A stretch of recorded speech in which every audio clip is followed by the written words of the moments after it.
ప్రముఖ పుణ్యక్షేత్రం ద్వారకా తిరుమలలో లడ్డు ప్రసాదం తయారీ వ్యవహారం ఇప్పుడు పెను వివాదానికి దారితీస్తుంది. సాక్షాత్తు వెంకటేశ్వర స్వామివారి ప్రసాదాన్ని తయారు చేసే కాంట్రాక్టర్ కార్మికులు పొట్టకొడుతున్నారు. కార్మికులకు చెల్లించాల్సిన ఈఎస్ఐ, పీఎఫ్ నిధులను కాంట్రాక్టర్ పక్కదారి పట్టించారనే ఆరోపణలు వెల్లువెత్తుతున్నాయి. విజయవాడకు చెందిన భక్తులు ఇచ్చిన ఫిర్యాదుతో ఈ అక్రమాలు వెలుగులోకి వచ్చాయి. ఇదే అంశం దేవాదాయ శాఖకు ఫిర్యాదు కూడా అందినా చర్యలు తీసుకోకపోవడంపై పలు అనుమానాలను రేకెత్తిస్తుంది.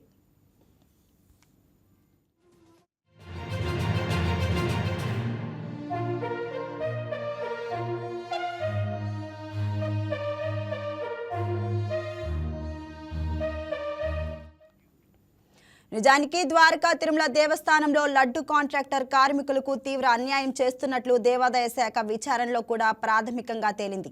వెంటనే సదరు కాంట్రాక్టర్పై చర్యలు తీసుకోవాలని, కార్మికులకు రావాల్సిన బకాయిలను వెంటనే చెల్లించాలని ఉన్నత అధికారులు ఆదేశాలు జారీ చేశారు. అయితే పై స్థాయి అధికారుల ఆదేశాలను సైతం స్థానిక దేవస్థానం అధికారులు బేఖాతరు చేయడమే ఇప్పుడు హాట్ టాపిక్ అయింది.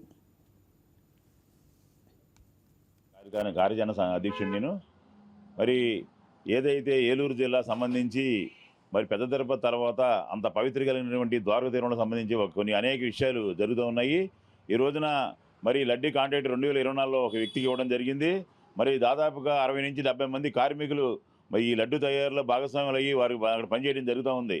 కానీ ఇక్కడ అధికారులు కాంట్రాక్టర్ కుమ్మక్కయ్యి మరి చట్టవిరుద్ధంగా మరి కార్మికులకి చెల్లించవలసినటువంటి పిఎఫ్ కానీ ఈఎస్ఐ కానీ చెల్లించకుండా మరి ఈ రకంగా దోపిడీ చేస్తున్నారు, కార్మికులకు అన్యాయం చేస్తూ ఉన్నారు. దీన్ని హిందూ సంఘాలుగా తీవ్రంగా ఖండిస్తున్నాము. ఒక ప్రధానమైన విషయం ఏంటంటే ఎప్పుడైతే ఈ కాంట్రాక్ట్ ఇచ్చారో వాళ్ళ దగ్గర పనిచేసే కార్మికులకి పిఎఫ్ కానీ ఈఎస్ఐ కానీ కట్ చేయని పక్షంలో మరి ఈ కాంట్రాక్ట్ సొమ్ము చెల్లించే అధికారులు లేదు. కానీ అన్ని విషయాలు తెలిసి ఉద్దేశపూర్వకంగా ఒక స్కామ్ని క్రియేషన్ చేసి ఒక కార్మికులకు నష్టం కలిగించాలనే ఉద్దేశంతో మరి కార్మికులు అన్యాయం చేస్తా ఉన్నారు. ఈ కాంట్రాక్ట్ ఎవరైతే ఉన్నారో ఈ కాంట్రాక్టర్, ఈ అధికారులు, దేవస్థాన అధికారులు కూడా కొమ్మక్కయ్యి ఈ రకంగా చేయడాన్ని హిందూ సంఘాలుగా తీవ్రంగా ఖండిస్తూ ఉన్నాము. అనేక అవతారాలు జరుగుతూ ఉన్నాయి ఈ ద్వారకా తిరుమలలో. దురదృష్టం ఏంటంటే మరి అతిపెద్ద హిందూ సమాజంలో అనేక పెద్ద దేవాలయాలు దాతలు నిర్మాణం చేస్తే దానిని సజావుగా నడపకుండా మరి అధికారులు కానీ అనేక మంది దీని మీద ఈ రకంగా నడపడం ఏమాత్రం కూడా హిందూ సమాజం ఉపేక్షించిన విషయాన్ని కూడా మరి ఈ సందర్భంగా హెచ్చరిస్తూ ఉన్నాము. మరి అదేవిధంగా షాపుల రెంట్లు కూడా అనేక దేవస్థానాలకు సంబంధించి షాపుల రెంట్లు కూడా సక్రమంగా వసూలు చేయట్లేదని మరి ఆరోపణలు వస్తూ ఉన్నాయి. మరి గత ప్రభుత్వంలో పోల్చుకుంటే ఈ ప్రభుత్వం మెరుగైనటువంటి పరిపాలన అందిస్తుందని చెప్పేసి హిందూ దేవస్థానాలకి న్యాయం జరుగుతుందనే ఉద్దేశంతో మరి ఈ రకమైన చర్యలు తీసుకున్నప్పుడు కూడా మరి నేను మధ్యనిధులు పోవడం మంచి పద్ధతి కాదు. దీన్ని ఎండోమెంట్ శాఖ మంత్రి కూడా సీరియస్గా కల చేసుకోవాలి. దాని మీద ఎవరైతే ద్వారకా తిరుమలకు సంబంధించి అధికారులు ఎవరైతే ఈ రకంగా చేశారో, ఎవరైతే కాంట్రాక్ట్ ఈ రకంగా వ్యవహారం చేస్తున్నాడో పిఎఫ్ ఈఎస్ఐ కట్ చేయకుండా మరి డైరెక్ట్గా మరి కార్మికులు అన్యాయం చేస్తున్నాడో వీళ్ళందరి మీద కూడా చర్య తీసుకోవాలని హిందూ సంఘాలుగా డిమాండ్ చేస్తూ ఉన్నాం.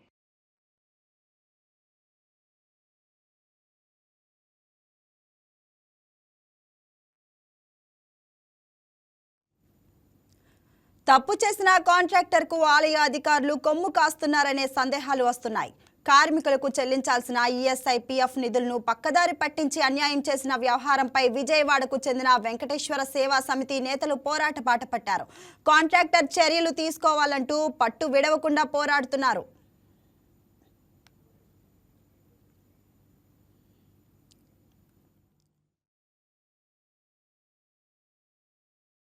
ఉన్నటువంటి అతిపెద్ద ద్వారకా తిరుమల వెంకటేశ్వర టెంపుల్లో రమారమిగా లడ్డూలు తయారు చేసేటటువంటి కష్టజీవర్గం, కార్మిక వర్గం 70 మంది నుంచి 100 మంది దాకా వివిధ శాఖల్లో కార్మికులుగా పనిచేస్తారు. వాళ్ళకి ప్రభుత్వం నుంచి ద్వారకా తిరుమల ట్రస్ట్ నుంచి ఒక కాంట్రాక్ట్ని ఏర్పాటు చేస్తారు. ఆ కాంట్రాక్టర్ సంబంధించిన దాని మీద జీతభత్యాలు, ఏదైతే చట్టపరంగా రావాల్సినటువంటి రాయితీలు, సౌకర్యాలు కానీ సదుపాయాలు కానీ, ఈఎస్ఐ, పిఎఫ్ లాంటి సౌకర్యాలు ఏదైతే ఉన్నాయో అవన్నీ కూడా కాంట్రాక్టర్ చెల్లించవలసినటువంటి బాధ్యత కాంట్రాక్టర్ మీద ఉంటుంది. అది ఒక అగ్రిమెంట్. అది అగ్రిమెంట్ బాండ్లో కార్మికులకు సంబంధించినటువంటి పిఎఫ్ ఆర్ ఈఎస్ఐ వాళ్ళకి వాళ్ళ ఖాతాల్లో చెల్లించిన తర్వాత మాత్రమే ట్రస్ట్ ప్రభుత్వం నుంచి కాంట్రాక్ట్ బిల్లు ఇస్తారు. కానీ రమారమిగా 15 లక్షల రూపాయలు ఆ యొక్క కాంట్రాక్ట్ కార్మికుడు కార్మికులకు చెల్లించవలసినటువంటి ఏదైతే నగదు ఉందో, డబ్బులు ఉన్నాయో ఇప్పటి వరకు చెల్లించలేదు. కానీ కాంట్రాక్టర్ మాత్రం డబ్బులు ఇచ్చేస్తున్నారు. ప్రభుత్వం కానీ ట్రస్ట్ కానీ డబ్బులు ఇచ్చేస్తున్నారు. మరి వీటిపై సమగ్రమైనటువంటి విచారణ ప్రభుత్వం వారు జరిపించవలసినటువంటి అవసరం ఉంది. ఆ నేపథ్యంలోనే గౌరవనీయులు ఐఏఎస్ గారిని, జోహార్ గారిని ఎంక్వైరీ కమిషనర్గా ఏర్పాటు చేశారు. కానీ మేము కోరుకునేది ఏంటంటే, కార్మిక వర్గ ప్రతినిధిగా, భారత కార్మిక సంఘాల సమాఖ్య ఐఎఫ్టీగా మేము ప్రభుత్వాన్ని డిమాండ్ చేస్తున్నాం. ఎంక్వైరీ సిన్సియర్గా జరగాల్సినటువంటి అవసరం ఉంది. అసలు ఇంత ల్యాబింగ్ చేసినటువంటి, లూటీ చేసినటువంటి, కన్నం పెట్టినటువంటి కాంట్రాక్టర్కి ఇంకా ఎందుకు కొనసాగిస్తున్నారో అని అడుగుతున్నాం. ఆ కాంట్రాక్ట్ను తక్షణం లైసెన్స్ రద్దు చేయాలి. ద్వారకా తిరుమల టెంపుల్లో అతను ఏ అయితే శాఖల్లో ఎక్కడైతే కార్మిక వర్గానికి కాంట్రాక్టర్గా అగ్రిమెంట్ ఉందో, అగ్రిమెంట్ను బేషరతుగా రద్దు చేయాలి. ప్రభుత్వానికి కార్మిక వర్గానికి చెల్లించవలసినటువంటి ఈఎస్ఐ పిఎఫ్ ఏదైతే 15 లక్షలు ఏదైతే డబ్బులు ఉన్నాయో, డబ్బులు వడ్డీతో సహా కాంట్రాక్టర్ దగ్గర వసూలు చేసే విధంగా సిన్సియర్గా ఎంక్వైరీ జరిపించి ఎవరైతే కాంట్రాక్టర్ ఉంటారో ఆ కాంట్రాక్ట్ని చట్టపరమైనటువంటి చర్యలు తీసుకోవాల్సిందిగా ఐఎఫ్టీగా మేము డిమాండ్ చేస్తున్నాం.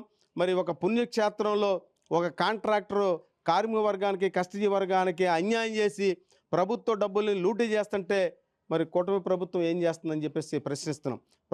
ప్రభుత్వ అధికారులు, ట్రస్ట్ సంబంధించిన ద్వారకా తిరుమల చైర్మన్స్ గారు ఎవరైతే ఎంక్వైరీ చేశారో, ఒక గౌరవనీయులు ఐఏఎస్ గారు, జోహర్ గారిని ఎంక్వైరీ చేశారు. ఎంక్వైరీ సిన్సియర్గా, నిజాయితీగా ఎంక్వైరీ చేసి ఆ యొక్క కాంట్రాక్ట్ మీద తగు చర్యలు తీసుకోవాల్సిందిగా, కార్మిక వర్గానికి, కస్టడీ వర్గానికి న్యాయం జరిగే విధంగా, టెంపుల్కి రావాల్సినటువంటి ఆదాయంలో వారి యొక్క ఆలోచనతో ఆ సిన్సియర్ ఎంక్వైరీ చేయవలసిందిగా మేము డిమాండ్ చేస్తున్నాం.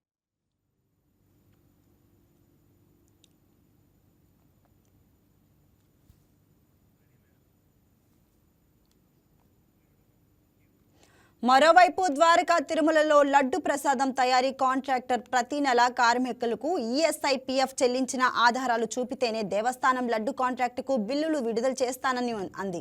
నిబంధనలు తుంగలో తొక్కే దేవస్థానం ఉద్యోగులు కాంట్రాక్టర్కు కొమ్ము కాయడం ఇప్పుడు వివాదంగా మారింది. ఉన్నతాధికారులు ఆదేశించిన స్థానిక అధికారులు ఎందుకు వెనకాడుతున్నారు? కాంట్రాక్టర్ వెనుక ఉన్న ఆ అదృశ్య హస్తం ఎవరిది? బాధితులకు న్యాయం జరుగుతుందా లేదా అనేది చూడాలి.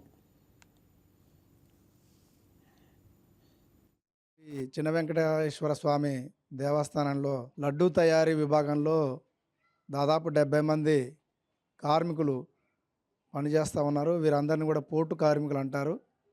ఈ కార్మికులకు సంబంధించి గత 2 సంవత్సరాలుగా చెల్లించాల్సిన ఈపీఎఫ్, ఈఎస్ఐల సొమ్ము కాంట్రాక్టర్ చెల్లించట్లేదు. కాంట్రాక్టర్ చెల్లించకుండా మరి ఈ రోజున కార్మికులు తీవ్రంగా నష్టపోయారు. కాంట్రాక్టర్ చెల్లించాల్సిన సొమ్ము దేవస్థానం హుండీలో నుంచి తీసి చెల్లించడం అనేది మరి ఇది బాధ్యతారాహిత్యం. అలాగే దేవస్థానం యొక్క సొమ్మును దుర్వినియోగం చేసినట్టే. ఈ రోజున ప్రభుత్వం ఒక ఎంక్వైరీ కమిటీని ఏర్పాటు చేసింది. ఈ ఎంక్వైరీ కమిటీ ఎంక్వైరీ చేసేదానికంటే ముందు ఎవరైతే కాంట్రాక్టరు ఈ యొక్క నిబంధనలకు విరుద్ధంగా వ్యవహరించి కార్మికులు చెల్లించాల్సిన సొమ్ము చెల్లించలేదో ముందుగా అతన్ని కాంట్రాక్ట్ రద్దు చేసి ఆ తర్వాత విచారణ జరపాలి. అలా కాకుండా కాంట్రాక్టర్ను కొనసాగిస్తూ అతనికి బిల్లులు చెల్లిస్తూ అతన్ని వ్యవహారాలన్నీ కొనసాగేలాగా చూస్తూ మరి ఈరోజు ప్రభుత్వం చర్యలు తీసుకుంటానంటే అది ఏ విధంగా నమ్మాలనేది ఈరోజు మేము కార్మిక సంఘాల తరఫున, ఐఎఫ్టీ తరఫున ప్రశ్నిస్తూ ఉన్నాం. ఇప్పటికైనా సరే ప్రభుత్వం ఎవరైతే విచారణ అధికారిగా నియమించారో ఐఏఎస్ అధికారి జవహర్ గారు తక్షణం కాంట్రాక్టర్ని అతని కాంట్రాక్ట్ రద్దు చేసి కార్మికులకు చెల్లించాల్సిన అన్ని రకాల బకాయిల్ని చెల్లించాలని, అలాగే దేవస్థానం సొమ్ము ఏదైతే మరి విరుద్ధంగా, నిబంధనలకు విరుద్ధంగా చెల్లించారో అదంతా రికవరీ చేయాలని, అలాగే కార్మికులు వచ్చి చెల్లించాల్సిన సొమ్మును కూడా రికవరీ చేసి వారికి జమ చేయాల్సిన ఈపీఎఫ్, ఈఎస్ఐ సొమ్ము జమ చేయాలని చెప్పేసి డిమాండ్ చేస్తూ ఉన్నాం.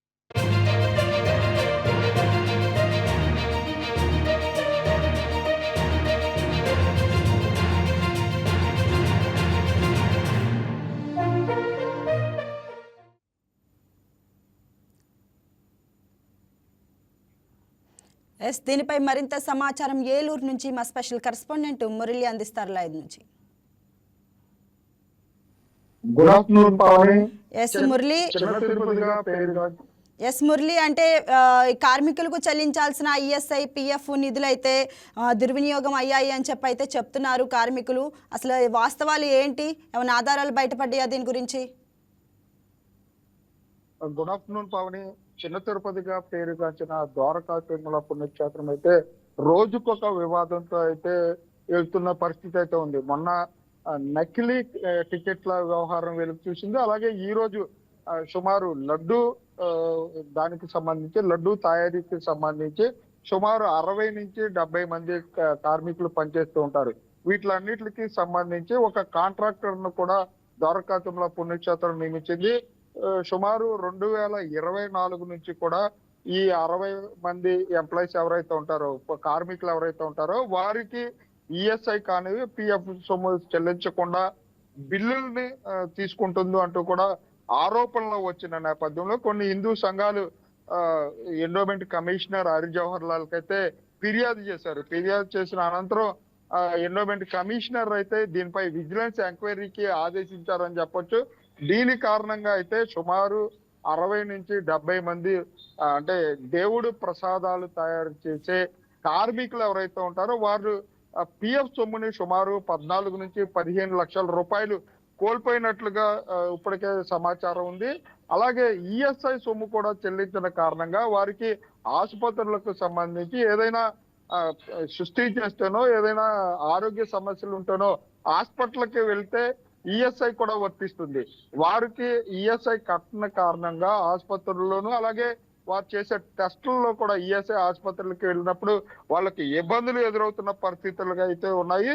దీనికి సంబంధించి ముఖ్యంగా ఈ 2024 నుంచి ఇప్పటి వరకు సుమారు 10% కూడా పిఎఫ్ సొమ్మునైతే అతను కాంట్రాక్టర్ గుత్తేదారు ఎవరైతే ఉంటారో వారు చెల్లించలేదంటూ కూడా ఒక నివేదిక కూడా ఇచ్చిన నేపథ్యం. వీరందరూ కూడా 60 నుంచి 70 మంది కాంట్రాక్టర్లకు సంబంధించి సుమారు 15 లక్షల రూపాయలను కాంట్రాక్టర్ ఎగవేశారు ఇప్పటికే.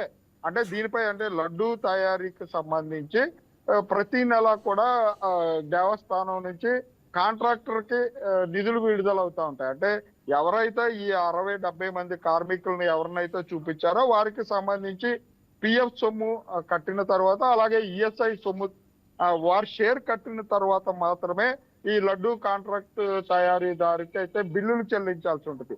అధికారులు నిర్లక్ష్యం కారణంగా దేవాదాయ శాఖలు అంటే ఎప్పటి నుంచో ఉన్న కాంట్రాక్టర్లు అలాగే ఎప్పటి నుంచో పనిచేస్తున్న ఉద్యోగుల నిర్లక్ష్య కారణంగా ఈ అన్ని కార్యక్రమాలు అంటే మొన్న వెలుగులోకి వచ్చిన నకిలీ టికెట్ల కుంభకోణం కానివ్వండి, ఈ ఈఎస్ఐ పిఎఫ్ కు సంబంధించిన కుంభకోణంలో కూడా అధికారుల నిర్లక్ష్యం కొట్టొచ్చినట్లు కనపడుతుందని చెప్పుకోవచ్చు.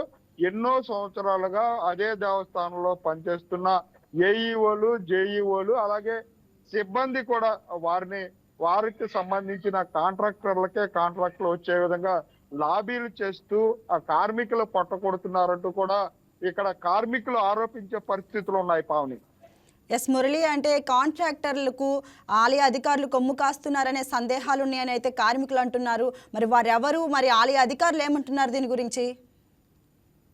ఆలయ అధికారులు వీటిపై పూర్తిగా విచారణ జరపాలి. అంటే విజిలెన్స్ విచారణ అనంతరం దీని వెనకాల ఉన్న అధికారులు కానివ్వండి, కాంట్రాక్టర్ కి కొమ్ము కాసి బిల్లులు చేసిన అధికారులపై కూడా చర్యలు తీసుకోవాలి. ముఖ్యంగా ఏ నెల కూడా గుత్తేదారికి బిల్లులు చెల్లించేటప్పుడు ఈఎస్ఐ కానివ్వండి పిఎఫ్ కానివ్వండి పూర్తిగా తమ షేర్ కట్టిన తర్వాత మాత్రమే ఈ గుత్తేదారికి బిల్లులు చెల్లించాల్సి ఉంటుంది. దీంట్లో అధికారులు నిర్లక్ష్య కారణంగా అలాగే అధికారులు గుత్తేదారు కాంట్రాక్టర్ కి కొమ్ము కాయటం కారణంగానే సుమారు 2 సంవత్సరాల నుంచి గత ప్రభుత్వం నుంచి కూడా బిల్లులు చేసుకుంటూ వస్తుంది. దీనికి సంబంధించి అధికారులు అంటే ఈఓ కానివ్వండి వీరందరూ కూడా ఎవరైతే తప్పులు చేస్తున్నారో వారిపై చర్యలు తీసుకోవాలంటూ కూడా కార్మిక సంఘాలు చెప్పే పరిస్థితి ఉన్నాయి. కార్మికులందరూ కూడా ఒకటే చెప్తున్నారు, మా 60-70 మందికి సంబంధించి ఈఎస్ఐ కానివ్వండి పిఎఫ్ కానివ్వండి పిఎఫ్ సొమ్ము కారణంగా సుమారు 14 నుంచి 15 లక్షల రూపాయలు లాస్ పోయి ఉన్నాము. అలాగే మాకు వడ్డీతో సహా మా పిఎఫ్ లో కట్టాలని చెప్పి కోరుతున్నారు. అలాగే ఈఎస్ఐ సొమ్ము కూడా అంటే ఈ కార్మికులందరూ కూడా రెక్కాడితే గాని డొక్కాడని శ్రామిక జీవులు వీరందరూ కూడా ఏదైనా సృష్టి చేస్తేనో ఆరోగ్య సమస్యలు వస్తేనో హాస్పిటల్కి వెళ్తూ ఉంటారు. ఈఎస్ఐ హాస్పిటల్కి వెళ్తూ ఉంటారు. వీరికి సంబంధించి ఆరోగ్య భద్రత కూడా ఉంటుంది. ఈ గుత్తేదారు ఈ ఈఎస్ఐ కట్టిన కారణంగా ఆరోగ్య సమస్యలు వచ్చినప్పుడు మేము హాస్పిటల్కి వెళ్తే మేము డబ్బులు పెట్టి చూయించుకునే మాకు స్తోమత లేదు. దానిపై కూడా ప్రభుత్వం చర్యలు తీసుకుని కాంట్రాక్టర్తో ఈఎస్ఐని కట్టించాలి. అలాగే మాకు గత 2024 నుంచి కట్టవలసిన ఈపీఎఫ్ సొమ్ము ఏదైతే ఉందో మాకు చెల్లించాలంటే ఆ 15 లక్షల రూపాయలు వడ్డీతో చెల్లించాలి. అలాగే దీనికి బాధ్యులైన అధికారుల పైన కాంట్రాక్టర్ పైన కూడా చర్యలు తీసుకోవాలని చెప్పి ఇక్కడ కార్మికులు కోరే పరిస్థితులు ఉన్నాయి పావని. ఎస్, అంటే మురళి భవిష్యత్తులో ఎలాంటి ఘటనలు జరగకుండా మరి ఎటువంటి చర్యలు తీసుకుంటామని అధికారులు చెప్తున్నారు? ముఖ్యంగా ఎండోమెంట్ కమిషనర్ కి దీనికి సంబంధించి విజయవాడకు చెందిన ఒక వెంకటేశ్వర సేవా సమితి అనే వారు కూడా అయితే వీటిలన్నిట్లు ఈ వ్యవహారం అన్నిటిపైన కూడా పోరాటమే చేస్తున్నారు అని చెప్పుకోవచ్చు. ముఖ్యంగా ఎండోమెంట్ కమిషనర్ కి అలాగే కార్మిక శాఖకు సంబంధించిన అధికారులకు ఈపీఎఫ్ కూడా ఒక లెటర్ రాశారు. అంటే ఈ కార్మికులకు సంబంధించి పిఎఫ్ సొమ్ము జమ అవుతుందా లేదా, ఈఎస్ఐ జమ అవుతుందా లేదా, ఏం జరుగుతుందా అనే దానిపైన కూడా అక్కడ ఈ కార్మిక శాఖ అధికారులకు అలాగే ఎండోమెంట్ అధికారులకు కూడా లెటర్ రూపంలో ఇప్పటికే ఫిర్యాదు చేశారు. ఈ ఫిర్యాదులు అన్నిటిపైన కూడా ఎండోమెంట్ కమిషనర్ స్పందించారని చెప్పుకోవచ్చు. దీనికి సంబంధించి ఎవరైతే కాంట్రాక్టర్ ఉన్నారో కాంట్రాక్టర్ పై విచారణ చేసి చర్యలు తీసుకునే విధంగా విజిలెన్స్ ఎంక్వైరీని ఆదేశించారని చెప్పొచ్చు.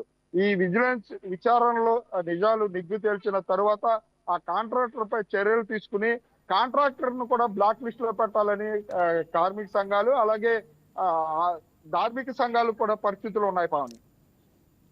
ఎస్ మురళి, అంటే దేవుణ్ణి అడ్డు పెట్టుకొని ఇంత ఘాతకానికి పాల్పడుతున్నారు కొంతమంది.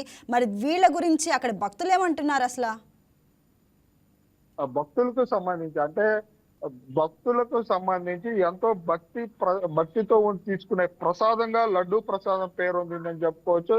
ఈ లడ్డూను తయారు చేసే కార్మికులు సుమారు 60 నుంచి 70 మంది కార్మికులు రోజంతా కష్టపడిన తర్వాత ఆ ప్రసాదం దేవుడి తర్వాత భక్తులకు చేరుతూ ఉంటుంది.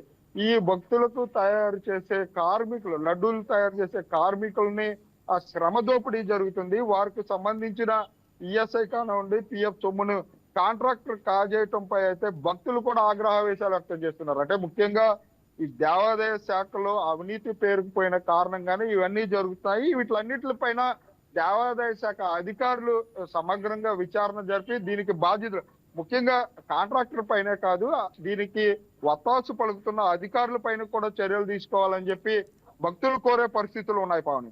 Yes Murali, thank you for the update.